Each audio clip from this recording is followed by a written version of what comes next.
There's someone you keep meeting. Not someone you chose to keep in your life. Not someone you followed or searched for. Someone who simply keeps appearing. Not because you're in the same city. Not because you share the same circle. You have crossed paths in places that make no logical sense, at moments that feel almost deliberately timed. This has already been happening. You just did not have the words for it yet. And something in you has been quietly shifting because of it. Welcome. If this is your first time here, this channel exists for one reason: to take the experiences you have been quietly carrying and give them language. If you find that useful, subscribe. Every week, this channel covers the patterns most people sense, but never fully understand, the ones hiding inside ordinary moments. There are 7 signs in this video. Stay until sign number 6. That is the one most people find impossible to explain away. And the final one changes everything. Sign number 1. Your body knew before your mind did. You're somewhere completely ordinary: a coffee shop, an airport gate, a street corner in a city you barely know, and then you see them. And before a single thought forms, something happens in your chest or your stomach. A sudden drop, like an elevator losing tension for half a second. Most people assume that is nerves or surprise or the residue of old emotion. It is not. It is recognition. Dr. Eugene Ginlin spent decades studying what he called experiential, focusing the way the body registers significance before conscious awareness catches up. His research found that physical sensations arrive ahead of understanding. The meaning comes later. The body already knows. What this means for you is that sensation you felt, that drop, that freeze, that catch in your breath, was not sentiment. It was your nervous system flagging something important before your mind had any way to process it. You were not being dramatic. You were being accurate. The next pattern is the one most people miss entirely, because it sounds too simple to be the explanation. Sign number 2. You were already thinking about them. Not constantly, not obsessively, but in the hours or days before the encounter, something had quietly brought them into your awareness. A song, a city, a memory that surfaced for no obvious. Most people assume that is coincidence, that the mind just wanders, and sometimes it wanders. It is not coincidence. It is pattern.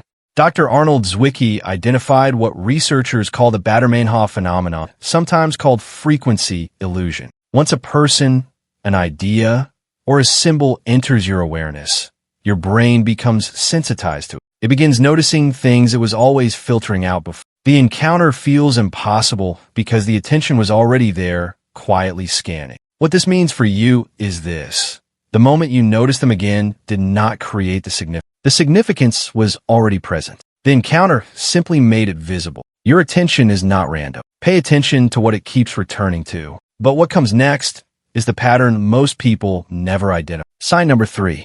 They appeared at a transition, not a random moment. Think back, not just to the most recent encounter. Go back further. Go back to the first time you crossed paths unexpectedly. What was happening in your life at that moment? Not what was happening on the surface. What was actually happening underneath? Were you ending something? Starting something? Standing at an edge you had not yet named? Most people assume the encounter was separate from their internal life, that the outer world and inner world run on different tracks. They do not. The Max Planck Institute for Human Cognitive and Brain Sciences studied what researchers there called spontaneous interpersonal synchronization, the way individuals with similar ambitions, drives, and behavioral patterns naturally move through similar environments at similar moments. Not because they planned it, because their lives are running on parallel tracks. What this means for you, you and this person may be further along the same road than either of you. The intersection was not random. The timing was not random. Parallel tracks create recurring crossings. Let that settle for a moment. This is the part most people miss. Sign number 4. They were never who you thought they were. This is where it gets uncomfortable. You assign them a role. Maybe early on, maybe after the first unexpected reunion. A label formed: soulmate, twin flame, the one who got away, the one who was meant to come back. And once that label was in place, every encounter seemed to confirm it. Most people assumed the label was accurate, that the feeling was a signal pointing toward a specific destination. It was a signal, but it was not pointing where you thought. Carl Jung spent years developing the concept he called synchronicity, the way meaningful coincidences reflect not external destiny, but internal psychological. He wrote that the meeting of two personalities is like the contact of two chemical substances. Something is always transformed. But the transformation is happening inside you, not between you. What this means for you is, the recurring person may not be the destination. They may be the mirror. The question they keep reflecting back is not about them at all. It is about what you have not yet seen in yourself. That is a harder thought, but it is also a more useful one. And that is not even the part that changes things. Sign number 5. The emotion you feel when you see them is not about them. You notice them across a room, or their name appears on screen, or someone else mentions them casually, and the response inside you is immediate and disproportionate. Too strong for someone who is supposedly in the past. Too present for someone you have tried to move forward. Most people assume that response is unresolved feeling, that the emotional charge proves something about the relationship. It is not the relationship. It is information. Dr. Mark Granovetter's research on what he called the strength of weak ties found something that surprised social science. The people who change our lives most significantly are rarely our closest relations. They're the recurring ones at the edge of our awareness. The ones who appear at intervals. The ones we keep underestimating. What this means for you is this: that emotional charge you feel is your own nervous system telling you this person carries something relevant to where you're going. Not necessarily romantically, not necessarily permanently, but relevantly. An executive kept encountering the same junior developer in inexplicable places over several years. She eventually sat down and had one real conversation. That conversation changed the direction of her company and saved millions of dollars.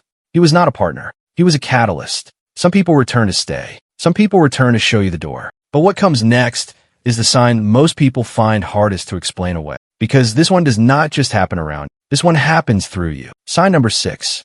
The discomfort you feel is not resistance. It is recognition of something you're not ready to say out loud yet. There's a progression that nearly everyone goes through when someone keeps reappearing in there. It begins with confusion. Why do I keep seeing this person? Then comes skepticism. I am probably reading into this. Then frustration. Why can I not just stop noticing? And then, quietly, something unexpected, a kind of comfort. The recurring person becomes a strange landmark, familiar in a life that often does not feel familiar. Most people assume that comfort means the person is meant to be there permanently. It does not. Stanley Milgram's research on the small world problem revealed that human networks are far more deeply interconnected than intuition suggests. The statistical probability of recurring encounters is higher than we. But Milgram himself noted something the data could not explain. The encounters that hold emotional weight are not just frequent. They are timed. And the timing is the part that resists ordinary explanation. What this means for you is this: the probability is not the magic. The timing is. And the timing keeps finding you at the exact moments you are most open to being changed. I want to speak directly to someone watching this. You have been carrying something for a long time. Maybe it was a connection that felt like it was supposed to go differently. Maybe it was a moment that seemed to promise something and then quietly disappeared. Maybe it was a person you thought would be permanent, and they were not. And the way they keep reappearing in your life in one form or another has never fully made sense. Maybe it was recent. Maybe it was years ago. But you know the moment I'm talking about. A couple met at a music festival in Europe, lost touch completely, then crossed paths again in Buenos Aires, then again in Vancouver. Then one afternoon, years later, they sat down in the same small cafe in a city neither of them had planned to visit. They are still together. Two former partners with a genuinely painful ending spent nearly a decade on opposite sides of the world. Then they ended up assigned to the same conservation project in New Zealand. They did not fall back in love, but they built something else: a collaboration, a friendship, a mutual recognition that the difficulty between them had quietly shaped them both better versions of themselves. I'm not going to tell you that what you experienced was nothing. I'm not going to give you a tidy explanation that flattens it. The ancient philosopher Marcus Aurelius wrote about what he called sympathia, the deep interconnectedness of all things, not as a romantic idea, as a structural one. That life is not a series of random collisions, but a web of relationships already present, surfacing when conditions are ready. You were right to pay attention.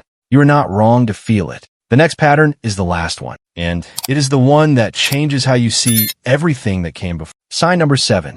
The person who keeps returning is showing you something you have not finished learning. Lao Tzu wrote something that has survived thousands of years, not because it is comforting, but because it is precise. Nature does not hurry, yet everything is accomplished. The deepest mistake people make when someone keeps reappearing is forcing a conclusion, forcing a label, forcing a category, deciding it must be romantic destiny or painful unfinished business or a sign to pursue or to finally let go. The forcing is the part that causes suffering. The forcing is the part that makes you miss the actual message. Dr. Mark Granovetter's research showed us that the most life-altering connections are the ones we underestimate, the ones we do not try to possess, the ones we allow to be what they are without demanding they be what we need them to be. What this means for you is this. The question is not why they keep appearing. The question is what you notice every single time they do. Because that the thing you notice, the thing that shifts in you, the thing you've been quietly circling for months or years, that is the message. Not the person, the message. Some people come back to stay. Some come back to complete something. Some come back only to show you how far you have traveled since the last time you saw them. And some, the ones that stay with you the longest, even when they're not present, come back because there is something about yourself you still have not fully seen. And when you finally see it, you will notice something. The encounters will not stop, but they will feel different because you will have finally understood what they were trying to show you. Before you scroll, think about the one pattern you have been pretending not to see, not the obvious one, the real one. Drop just one word in the comments and tell me what was happening in your life the last time this person appeared, not the circumstances, the feeling underneath the circumstance. I read every one.